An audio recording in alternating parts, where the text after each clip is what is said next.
When one man heard the object of the struggle for another state of consciousness fully described, and to a point whereat it made some personal sense to him, he pondered on it, played with it, gave it his best attention, yet still concluded, quoting, "These people are crazy.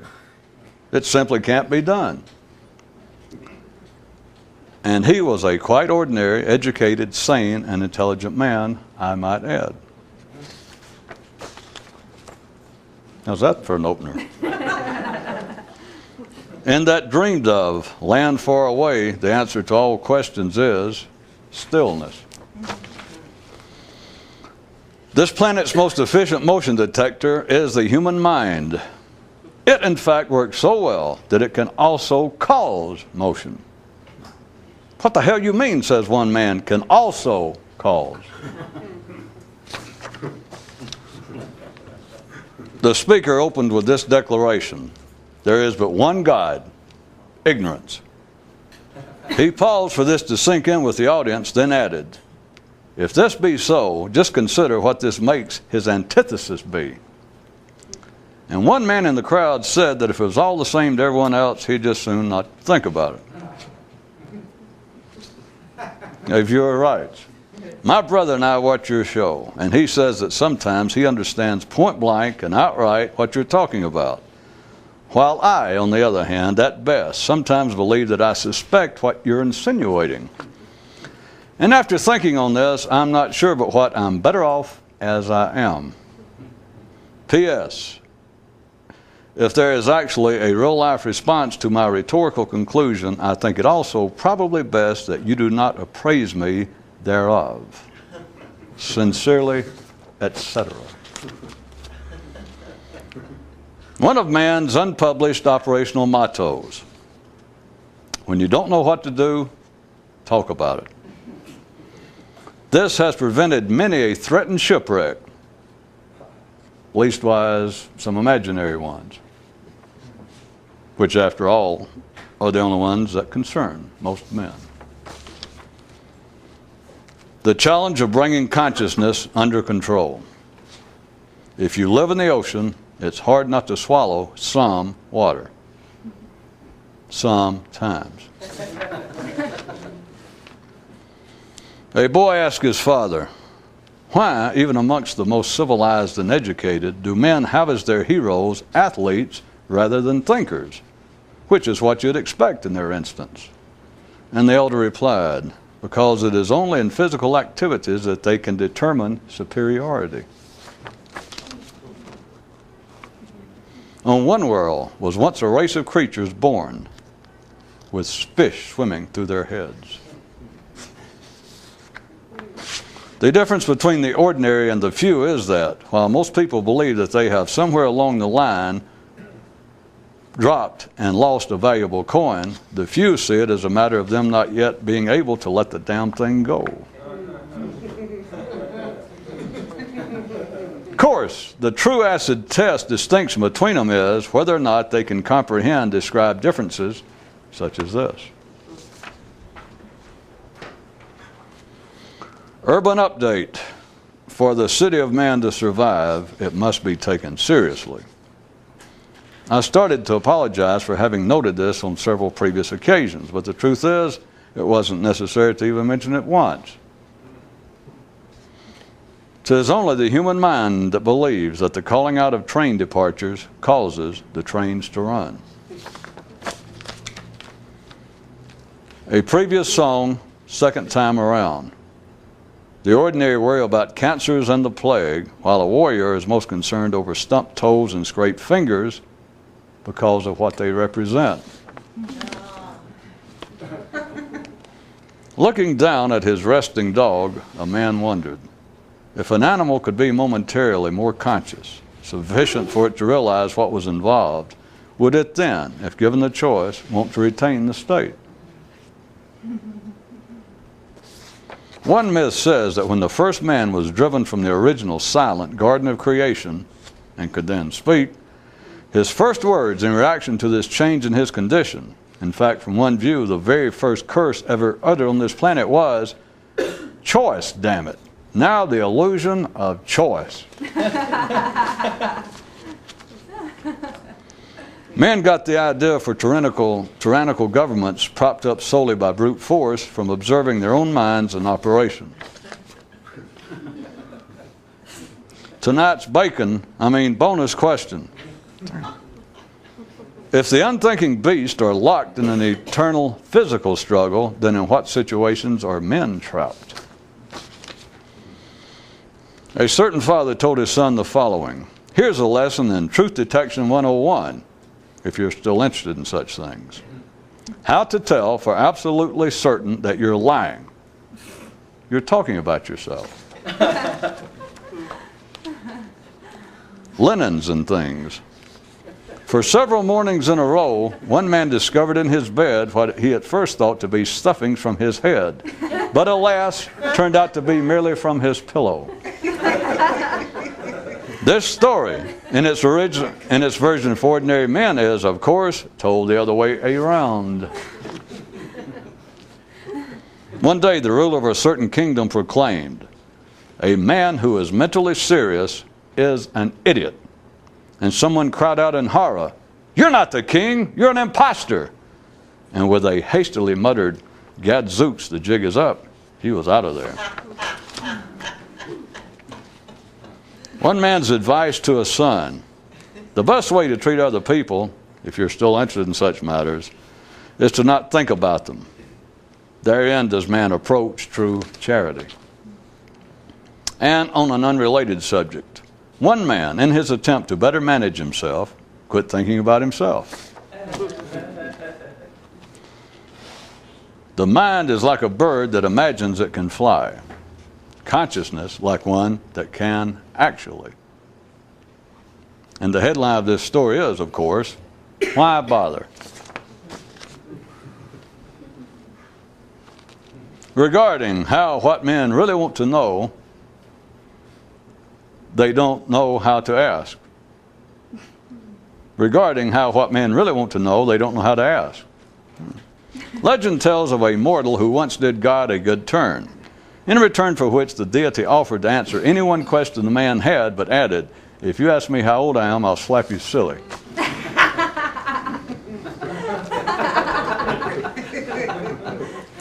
How to spot people on the train who are satisfied with it not going anywhere. They're the ones who still believe that they can figure out its destination. A viewer writes, as regards a man you mentioned on your last show who had tried all of the various methods to bring his thoughts under control and who finally just said, "To hell with all of you," was that his way of showing that he had decided none of them were of any more significance than any other and deserved no more attention? Yours, etc. And on an unrelated subject, one man's motto is, just keep it quiet. A certain man once mused, "'Tis a good thing that the would-be mystics never know more than about half of what the real challenge is, or else they'd get twice as antsy as they normally are." As he stood before the firing squad in the mirror, a man concluded, being half shot mentally is surely not the actual half of it, to which his reflection was forced to agree. The cry that never comes, or at least is never heard if it comes. Attention Earth, the network is not breaking down. Repeat, is not. Not that repetition would help. The speaker so addressed the audience: the mind is like a ship, incessantly tossed at sea, and thoughts, the never-ending waves. A man in the crowd then asked when they'd be taking a bathroom break.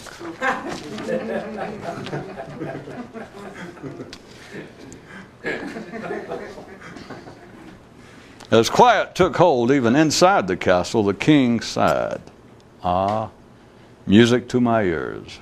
And an aide asked, "What, sire?" "Exactly," he replied. Ordinary people believe that there are important things in their brain, which is evidence aplenty of what's really there.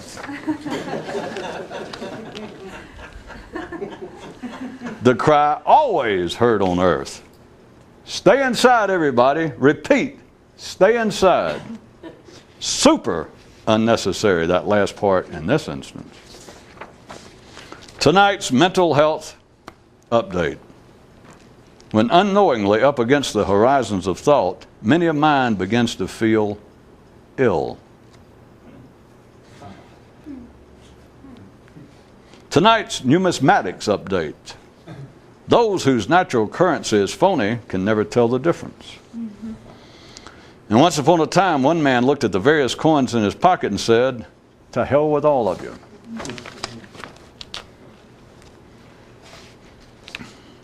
Yet another version of a well-known myth tells of Adam lying still on the ground after being smitten by God for his faux pas, and that the big guy finally told Gabriel to check on him, saying, "See if the drugs have kicked in."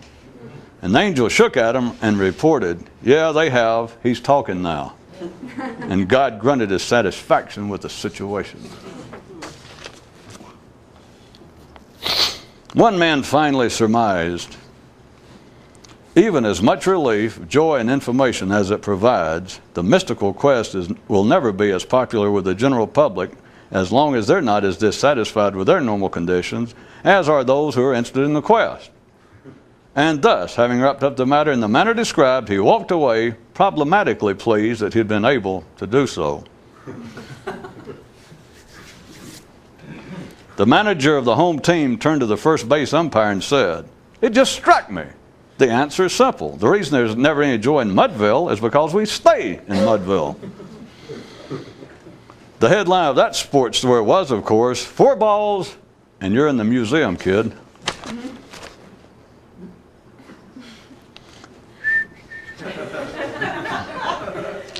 Dead on giveaways.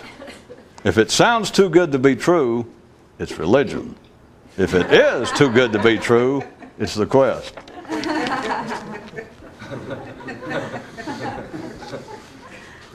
Four balls, and you're in the museum, kid. One man's latest ponder. If metaphorical thinking is evidence of the mind's highest operation, then is the death of metaphor that of realized consciousness? Wherever thought looks, it either sees a tree as a tree or else a tree as a metaphor. What stable consciousness sees, no one can say, for it never says. Previous fable revisited. An elephant once found himself living on a planet of fleas and finally said to himself, "How did I get so stupid as to end up here?" Moral: any character in an allegory who doesn't take responsibility doesn't deserve to be there. Finding fault with specific things the mind thinks is like complaining about individual raindrops in a hurricane. A lad once wondered, when better educated, do pinheads then dream of needles?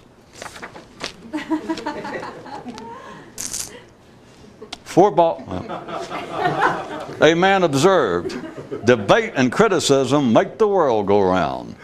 And the world shivered as it said, and I just love it.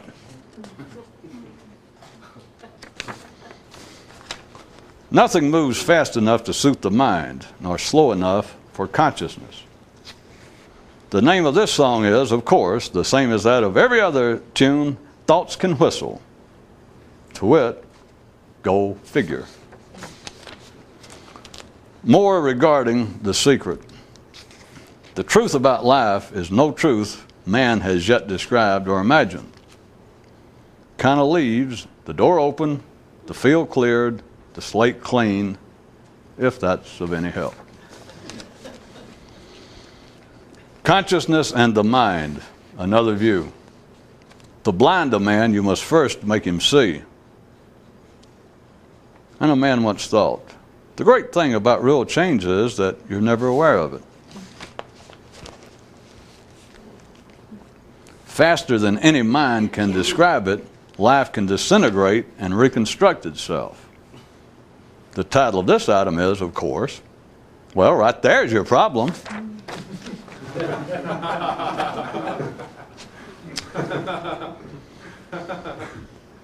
Tonight's science fiction feature. Those who know anything worth telling know that there is nothing to tell. Tonight's final sports update. The reason that there are no mental track and field events is because thought does not know where to place the pole vault crossbar of consciousness. Men got the notion of interplanetary space travel from their unanalyzed awareness of genetic splatters covering the universe. The ordinary always picture their God to possess the primary characteristics of expanded consciousness. That is, that he, it, is unmoving and timeless. If the prevailing tempo of life controls your awareness, you'll never know what this is actually all about. To put the truth about life in words would be a short, simple thing to do, but to comprehend its reality fully takes a lifetime. The mind is like an independent contractor toiling in an imaginary land which has no legally enforceable agreements covering the illusionary work done. And one man thought, well, no wonder I'm so tired. And upon hearing this, his thighs damn near got a hernia trying to kick his mouth in the head.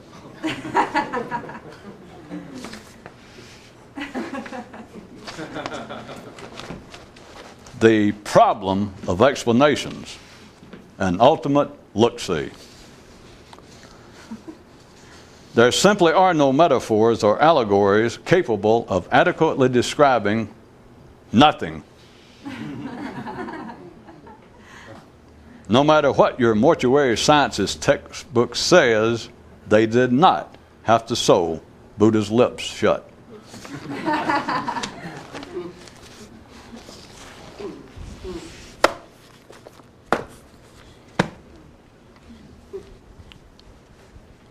The so-called area of the mystical and what has been written thereabouts would either be first or second in size of volume of all the literary, which is simply a reflection of the intellectual effort man has put forth, probably only rivaled by what's generally considered to be religion. But think about the fact, all of you have some knowledge, there are huge structures, particularly in the East, which is not of any particular consequence, but where this has been going on a bit longer.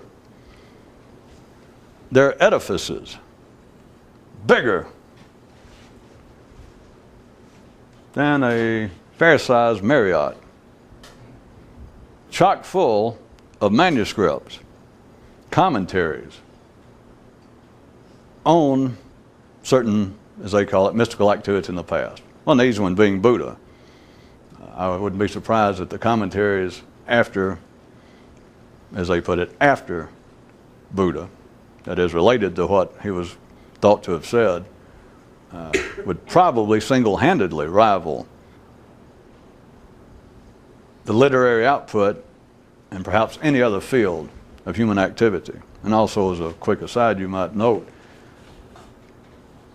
the volume of material written increases proportionately to the degree to which the subject is increasingly intellectual as opposed to in any way physical or scientific. In other words, for every book written on mathematics or science, there'll be 2 or 3 on religion and mystical gobbledygook, or the arts, or philosophy. Because the further you get away from, and I'm just speaking from ordinary views, the further you get from the area that apparently is quite materialistic, physical, and I was using it as being exemplified by science and technology, for every book written, for every word written, you would find a dozen written in areas wherein if the further you remove from what appears to be quite physical, solid material areas into that which are just outputs of the human mind, that which has been written and thought about, the ratio is just staggering once you see it. Using staggering figuratively, unless you're easily staggered. Then perhaps you should see a doctor. Well, you could be thinking you're on the verge of enlightenment and you could have high blood pressure, low blood sugar. or worse things that I won't go into. That is, worse in the sense of more possibly insulting. At any rate, people who have that certain hunger, that get involved with such as this, or are interested in such as this, there has never been a shortage of material to read. As I said, there are buildings on this planet, lodges, schools, groups of people holding on to materials sufficient to which I would suggest to you that just an ordinary person, the average person interested in such as this, could go and spend the rest of their life, assuming they still, which most people do for a long time, believe that there is something. There has to be something to be gained from hearing about this, reading about it. So there are places right now that you could go to, pull yourself up a chair, and you could spend the rest of your life, you could easily spend 30 or 40 years reading and, from your view, I'm not questioning it, benefiting as you read, certainly enjoying it. It would certainly be a challenge and would seem to be in no particular predictable way, but once a week, once a month, twice a year, you'd be sitting there reading and for no accountable reason almost be brought to your knees, fall out of the chair. I understand that. But after having said all of that, and there is this material, enough that a reasonable would-be mystic, someone interested in the idea of some other state of consciousness, can read words apparently directly about it, words that apparently carry some immediate potential value, at least some strong hints as to what to do, some strong suggestions, if not outright statements of what the state is about and how you'll benefit.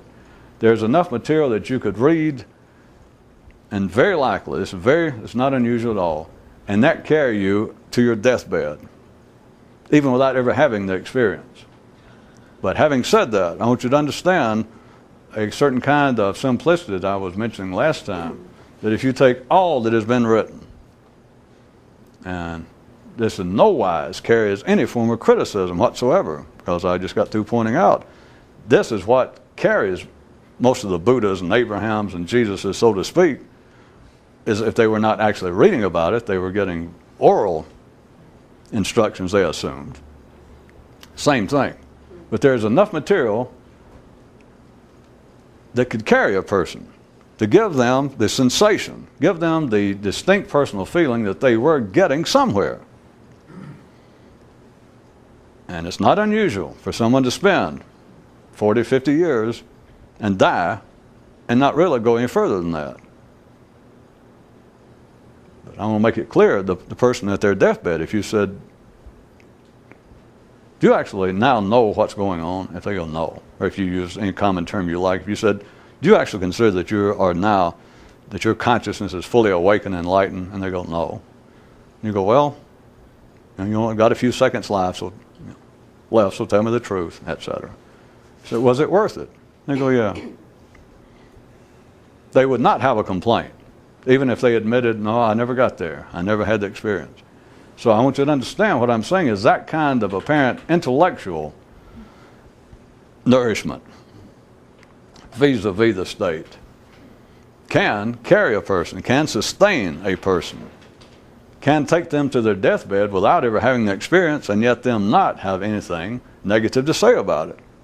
I wouldn't in fact say that if I had to do it over again, I'd do exactly that and hope for the best. But now, the way in which it is so simplistic and so different to be incomparable, which will not stop me from verbally doing it, if you took everything that's ever been written, which would fill up blocks and blocks of buildings, and compared it to the experience itself, there is no comparison.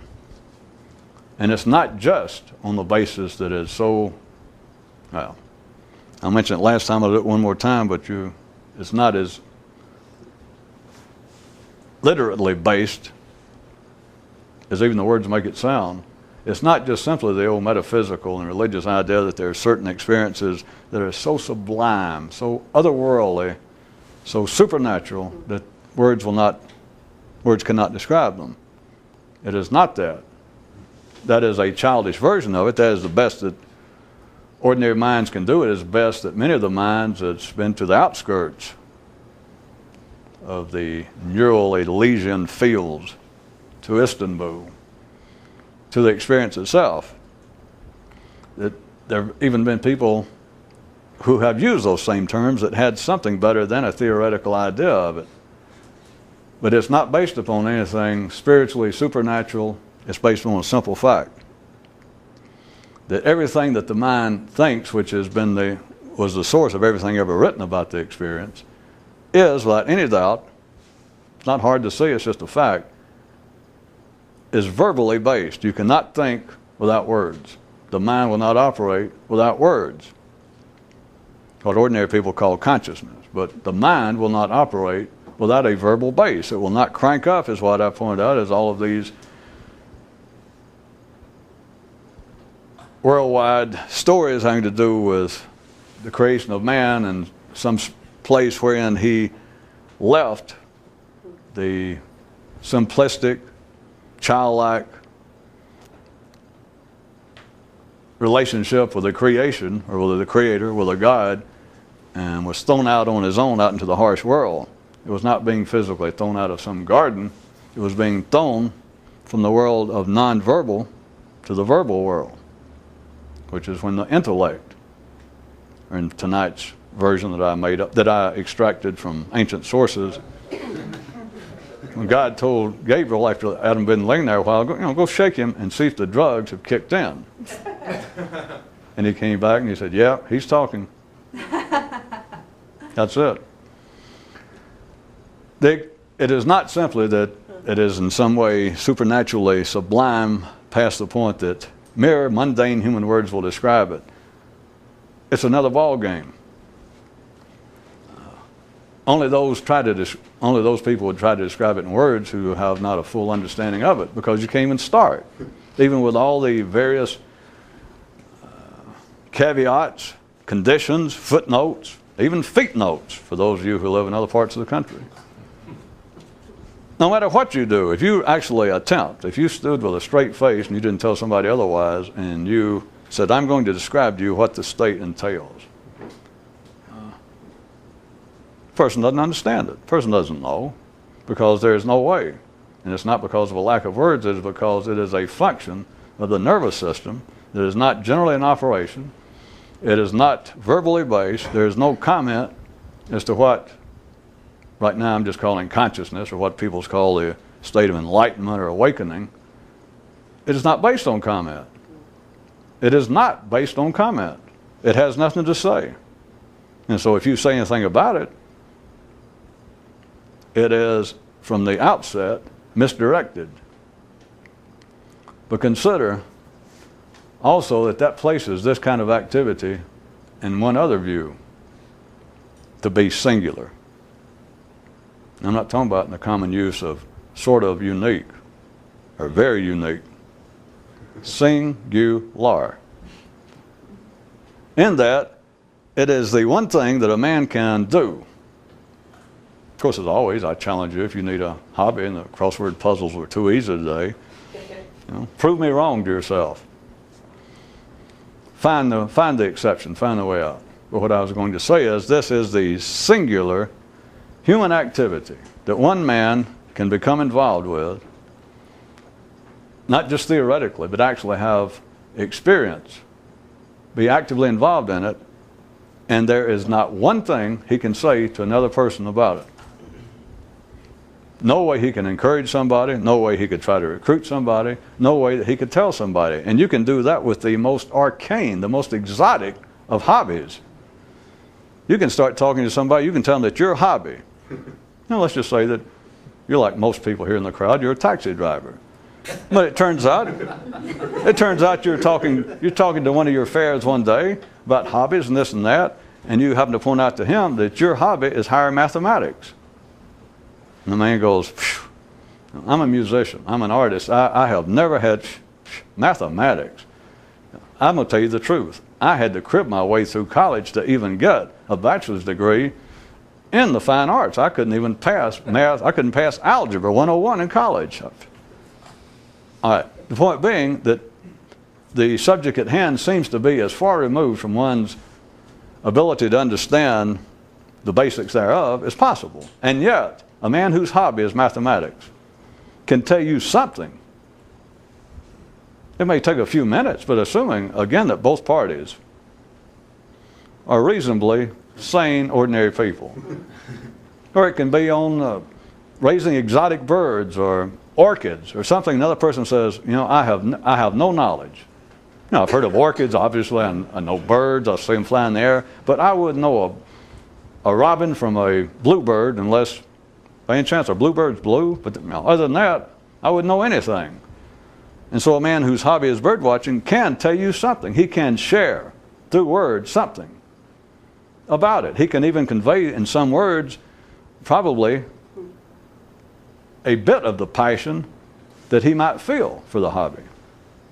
This is the singular activity that one man cannot tell anyone else a damn thing about it. Oh, it doesn't stop people from talking. But the belief that an Abraham or a Zoroaster or some awakened mystical master shows up and in some way becomes awakened or was divinely destined, whatever story was common in whatever example you can think of, and then he finally decides the time is right for the public message for him to come out and hector, raise hell, try and straighten everybody out and tell them what they should be doing, which is the common basis for the perception of religion, and in many cases, many people's idea of the foundation of mystical activity, and it's not so. There's nothing you can say. And that's sort of the thing that's of no great importance, but I continue to hint and make my own little asides when I'll mention a Muhammad or a Jesus and say, if in fact such a person as historically believed existed, and then if I put that parenthetically, normally bracketed within the parentheses, I add, although it doesn't make any difference one way or the other anyway, into brackets, into parentheses. What? Ah, come on. It doesn't matter. But if there was such a person, let's assume that there was a figure behind Buddha, an actual person. And what is not considered the historical Buddha, forget how much it reflects it. Let's just assume that it was based on somebody who was alive and based on someone who stabilized their own consciousness, that they were conscious for long periods of time with no comment. And you do understand we're not talking about just physical lip flapping. He had no internal comment. He simply saw what was going on. If what they repeat, if there was such a person, let's just assume for a second there was. But after that, everything that's been written about his public comments was made up. He did not make such public comments. Neither an Abraham, anybody who was conscious long enough. This gets I guess I should point this out. The first few trips a Buddha or anybody makes to the promised land, Moses gets to the promised land, you still end up back in the desert, perhaps not all the way back into Egypt, never back into the complete grasp of the Pharaoh, but back to the kind of wilderness, but at least you've been there. Now it is possible, maybe I should point out, that a Moses will talk for a little bit after going there once or twice. And there is even, never thought to do it, but I can stand here and tell you there is even a kind of mathematical, scientific ratio of how it goes. Like the first time, well, I might as well do it since I went this far. A Moses can reach the promised land. A Buddha can have the enlightenment. But as I've already mentioned to you, there's not one the enlightenment. That's just a story that he said had the enlightenment and knew it all. The one they're reporting was the big one. And even that didn't make any sense. The one that they report, wherein he came back from under the tree and says, all right, now I got it. I'm just going to tell you, that was the third, fourth, fifth time he had been there, at least. That's when he might have said, that's when they felt free to say that he said something. But insofar as to what actually occurred, the first time there, and he came out of it, it is very possible. All right, he did. A few people around, he did try to talk to them. He said, and right there, that story, as a matter of fact, Buddha fits. that he ran back across the guys he'd been hanging around trying to do this for years. And he said, "You guys still interested?" And they went, "Yeah." Of course, according to the story, they looked at him and went, "Uh-oh, you know something." However it came about. To that group of people, the first time he would have tried to tell them something. What he did tell them was, "Yeah, I've been there. It's not a dream." Second time, whenever it was, he comes back.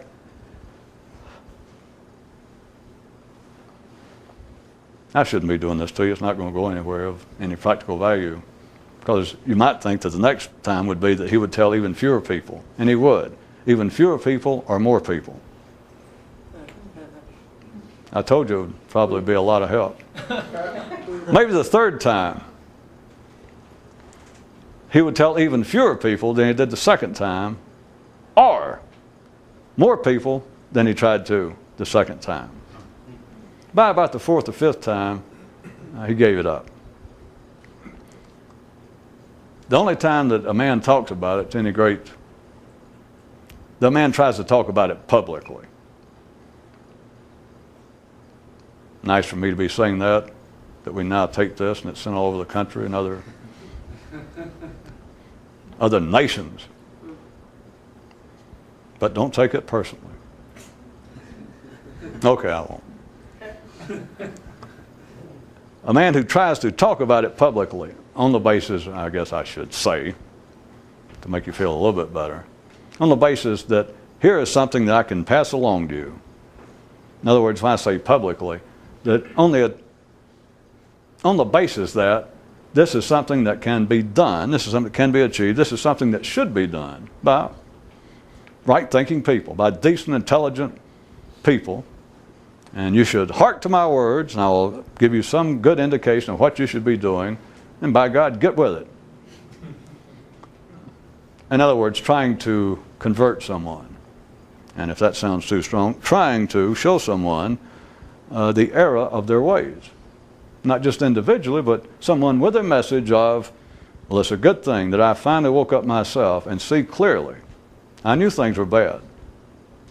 But now that I have reached Buddhahood, now that I have been one with the great Buddha mind, now I realize things are in one hell of a mess. And it's lucky for you people that I had the experience so that I can come back and now help you. If you have anything resembling any intelligence of a self-interested basis, pull up your skirts and run like hell. Because a person doesn't understand anything. It is a singular activity that I said earlier, that once it is fully comprehended, it is the only activity that a man cannot really share. And any talk about it is an attempt to share it, and to the same degree that a man attempts to talk about it to a public that is not already interested, that in some way he's attempting to show or convey the idea of here's what you should be doing, it is just simply a fact he doesn't understand it. Now here's what we're trying to get to, using we in the regal sense. You regal devil, you. That was a little humor that us Mountbattens used to pass around the badminton court.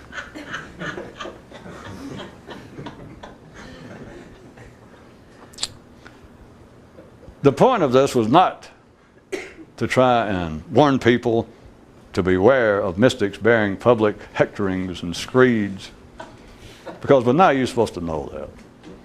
Or back to one of my other great, if I may quote myself, you quotable devil, thanks.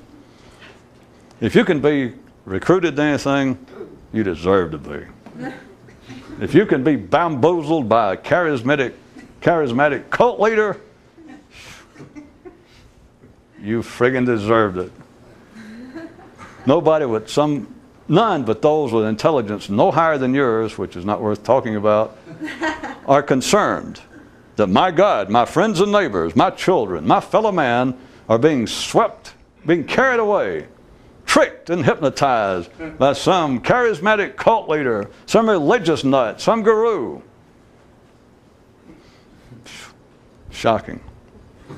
to think some of the best minds of our generation being sucked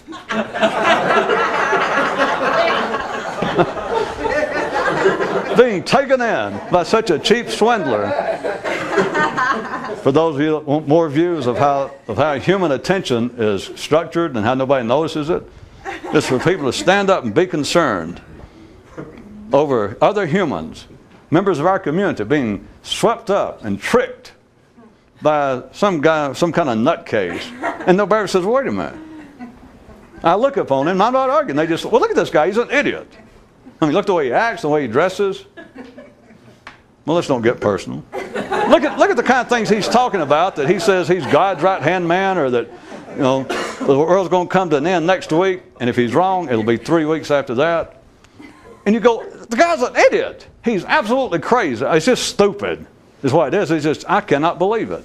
But look, in fact, the government, somebody should be looking at this, because he's attracting thousands of, you know, reasonable people and, you know, just running them. And nobody ever goes, wait a minute, wait a minute, wait a minute, wait a minute. Wait a minute. Anybody feels sorry for suckers, as they call them? Or the other version, if you would like me to be quoted again. A man who says that he is, an ordinary man who says that he is too intelligent to fall for that, is simply saying that he's already fallen for something else, or he's waiting, or else he's waiting for the next let's fall into it bus to come along. Because anybody will criticize his fellow man for being an idiot. You want to fill in the rest of the sentence?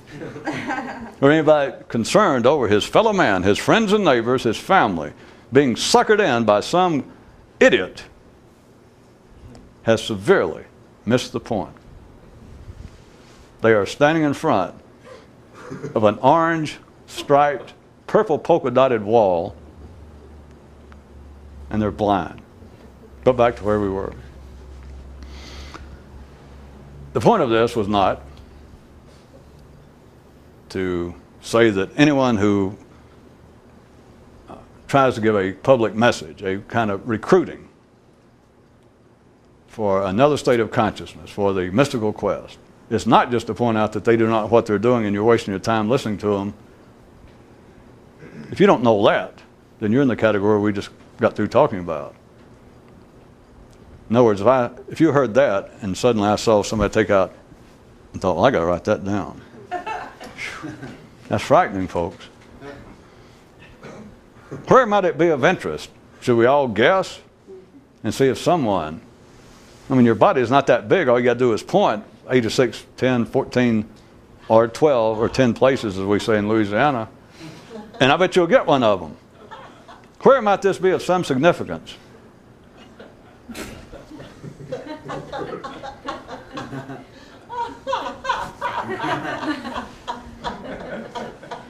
All right, what? Well, let's be serious for a minute.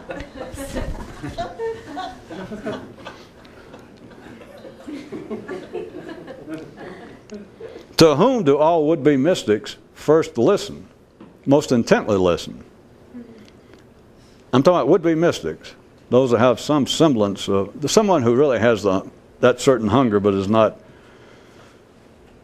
actually turned into a Claxton fruitcake.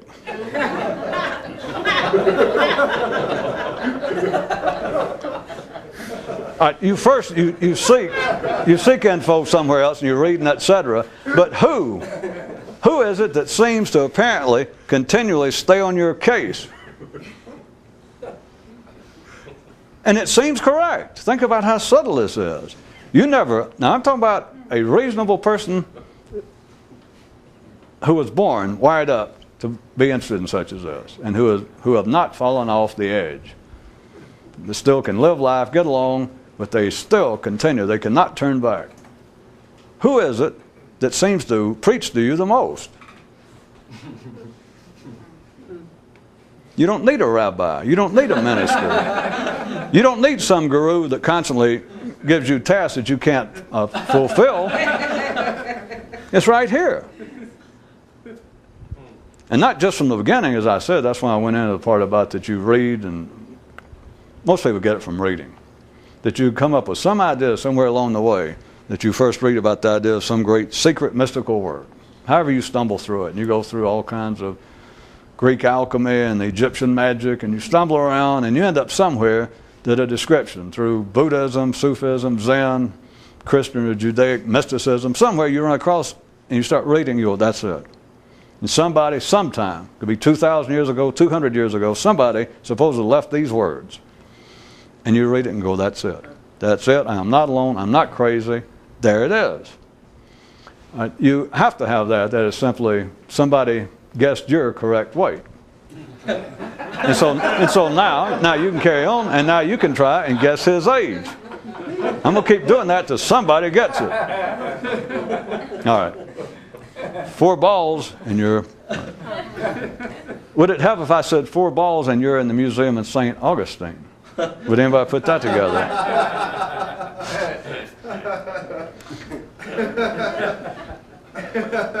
Your mind picks up from somewhere the idea of this kind of quest for some other state. After that, and it doesn't happen automatically, but after some period of time, and you stick with it, and you expand your readings, and then you have pondered it, you've thought about it, you've played with it, you probably have somebody, at least 1 or 2 people, that you could discuss it with for a number of years.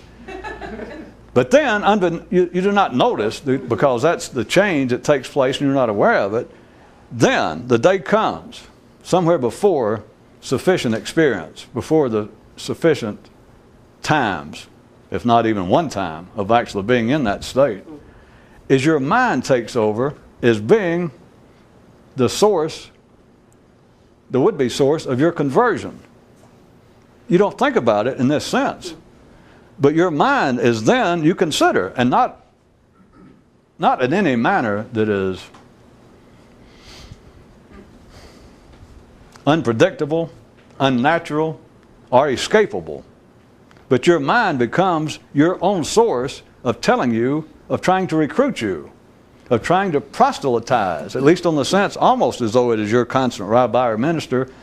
And every time you think about this, every time you read about it, your mind, again, I'm assuming that you still have the hunger, your mind then jumps in, and in various ways, and you know, look to yourself, it berates you. It urges you on.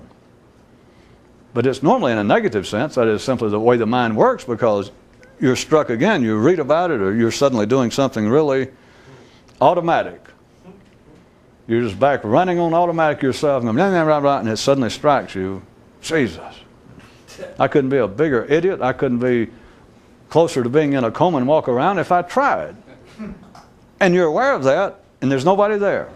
There's no Buddha. You don't believe you hear spirits. It's only your mind saying, you idiot. How many years are you going to do this?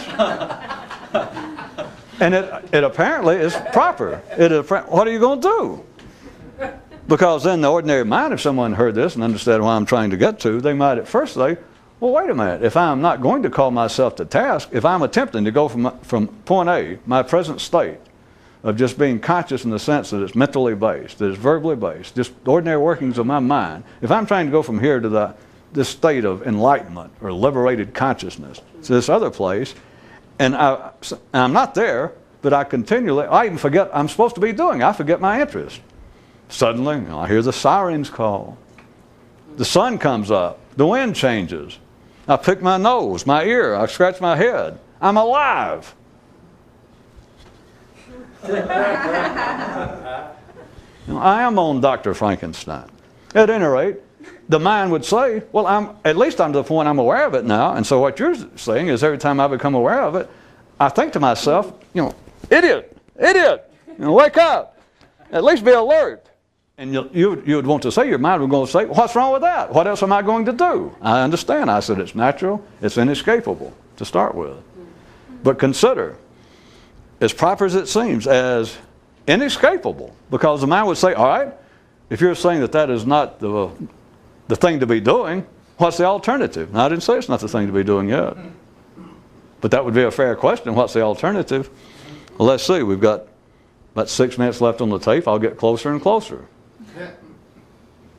Well, if you got 6 minutes, you got time to get there. Who's doing this? I said get closer and closer, all right? for all of you would-be Italian would-be mystics. Oh. There's a female version that's better than that, but I can't do it.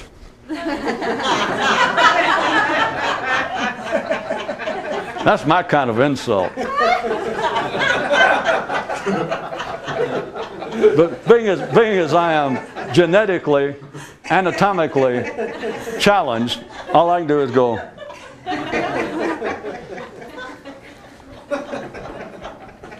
At any rate, the mind would say, well, what else am I to do? Is that not proper to remind myself, you should be more alert. Look at all the time you spent doing this, and you will still stand there and stump your toe, scrape your fingers, stick a pencil in your eye, while sitting there reading something that you just paid $70 for, a limited reprint of some obscure 14th century Persian Sufi that seemed to be in the title of it, is translated into English, is something like The True Secret to the Continual Remembrance of One's Being. And you go, this is it. And there you are. And sure enough, after it comes, and you've spent the money, you had to ponder, is it worth it? And it finally comes. And you sit there and you read it. And sure enough, the first few pages, well, every time you remember you spent $75, it's surprising how promising it seems. Maybe not the first few pages, but you keep looking at the price, $75. Yeah, it's getting better. And finally you get that part that almost you go, wait a minute. It's done poetically. There's a metaphor here, but that man is telling some trick that he used that kept him, that he understood, because up to then he's been describing the same thing in poetic, allegorical terms.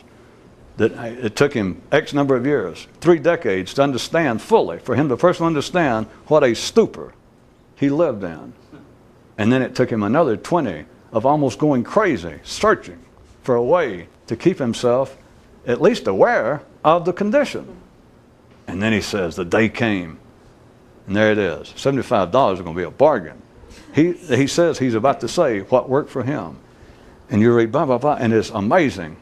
And suddenly your own mind takes off, and you want to write it down. You pick up a pencil, and you're trying to think what to write, and you go and stick yourself in the eye. I'm not just being ironic and silly. I know it's not many of you laugh. I'm afraid too many of you have done this. There it is. As useless as irony is, as I point out, irony is stupidity. Irony is not being able to turn around and look at the side of a building and go, well, I'll be damned, there's a wall. Well, how ironic.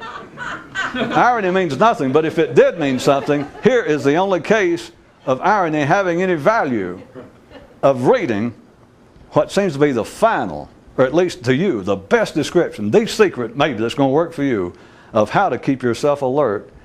And suddenly, not just what you read, it triggers something in your own thinking that this is it. You feel like I may be on the verge. My head may explode. This may be it. And I got to write it down. You pick up the pencil and you go, what was it? And you go and stick yourself in the fucking eye. While on the verge of writing down what just struck you. This is going to be the thing that will keep me awake, keep me alert. And while reaching for the pencil, you tip over in the chair and fall down and break your forearm. How about that? That's the only irony worthy of an intelligence man's attention. And then it's only worthy in your case. Nobody else's. It's not funny. If somebody else did it, it's not. It's not worthy of any comment. The only time could it all be useful if you did it. Of course, then if you did it, if you didn't watch it, as soon as you did it, your mind will go, well, you stupid idiot. Back to where we started. This is not about trying to warn you, which should be unnecessary, or to even point out that anyone who would try and convert you, try to win you over, try to sell this, doesn't understand it. Having noted, for the 3rd time at least tonight, that is not the point of this. Because if you could be taken in by somebody else, you deserve it. And I don't even mean that in a pejorative sense. You're right where you belong. You've been looking for somebody to dance with, and you found somebody. Don't listen to somebody else second-guessing you and say, well, you shouldn't be doing that. Hell, if you find somebody that says, let's dance, some guru, some mystical secret master, and he wants to dance, and you think, that's what I've been looking for, dance. Damn, you ain't got that long left. But if you understand that's not what this is about, here's what it's about. what apparently, after some length of time, orients and directs a serious person's search for this. Not somebody out there, here. But it's doing the same thing to you. The same thing. It is trying to recruit you. I know that sounds too strong. Trying to convert you. That's still too strong.